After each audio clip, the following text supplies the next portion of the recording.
কমলা এই মায়াময় সংসাৰৰ শব্দ কোনেও দুৰ্ভেদ্য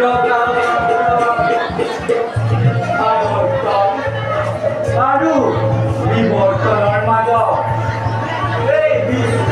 ব্ৰহ্মাণ্ড আৰু নামিছে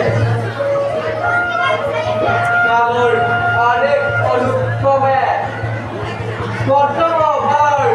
ধৈৰ্যৱতাৰ এই ধৰণে ভিন্ন ৰূপত ভিন্ন সময়ত প্ৰিয় ভক্তসকলক উদ্ধাৰ কৰি আহিছে সাধু সন্ত পালন কৰিবৰ দিশে যুগে যুগে মই যুগে যুগে মই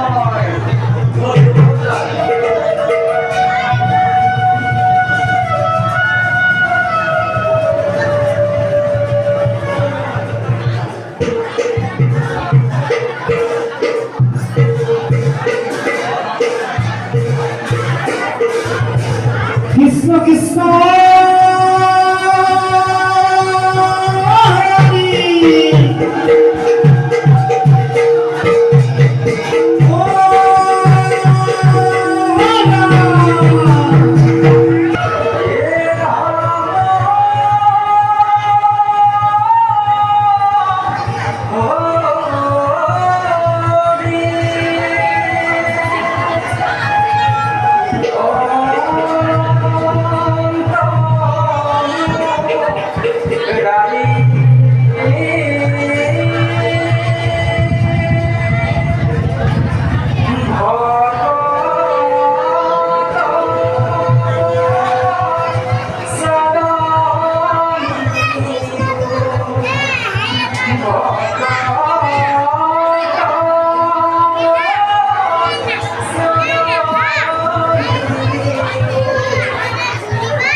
তোমাৰ মধুৰ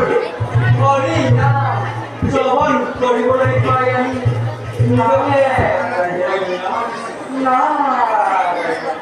নিজকে প্ৰভু অবেদিক জানিবলৈ পাই আমি কৰক আনন্দিত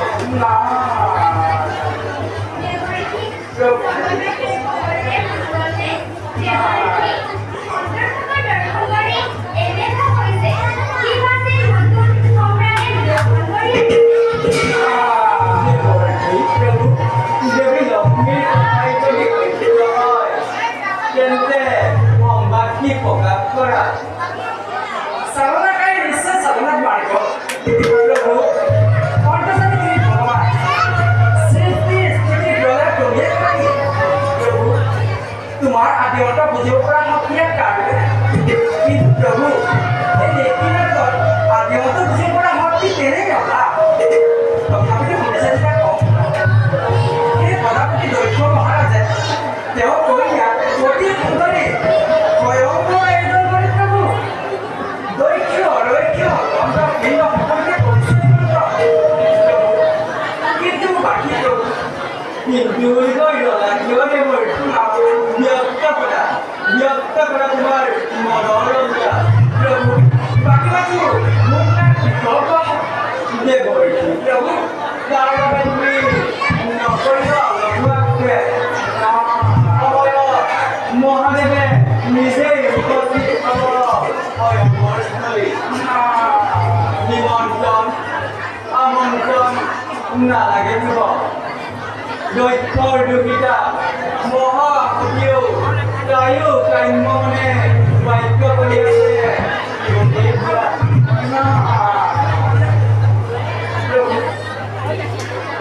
মধুৰ বছৰ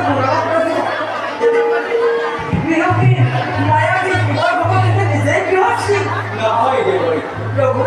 মায়া বিৰূপ হৈ নাথাকে একমাত্ৰ অতি ধৰ্ম প্ৰচাৰৰ অৰ্থে দক্ষানীয়ে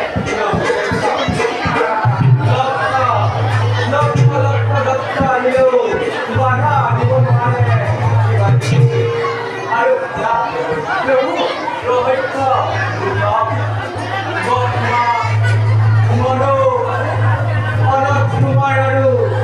তোমাৰ দৰে মহাদেৱো মহাভক্ত আমাৰ ভগতৰ বৎসল আমি ভগৱন্ত প্ৰিয় ভক্তৰ দুখময় প্ৰভু শিৱ দুহি দক্ষৰ দক্ষচিহ্ন পলয়ৰ বিদেশা দেখিব জগতে পলয়ৰ বিদেশা দেখিব জগতে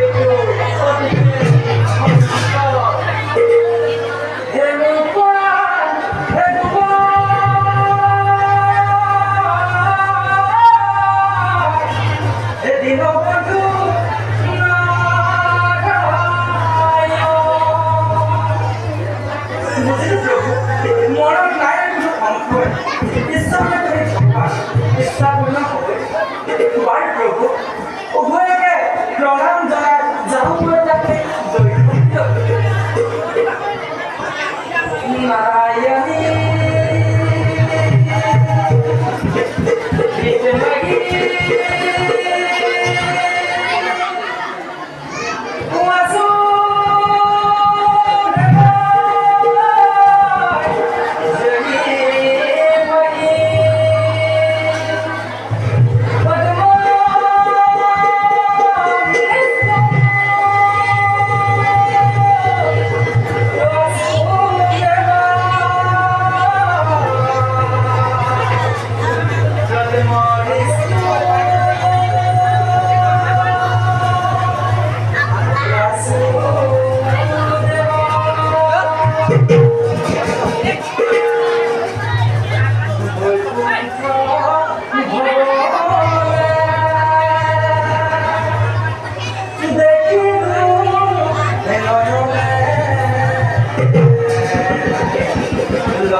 Bye.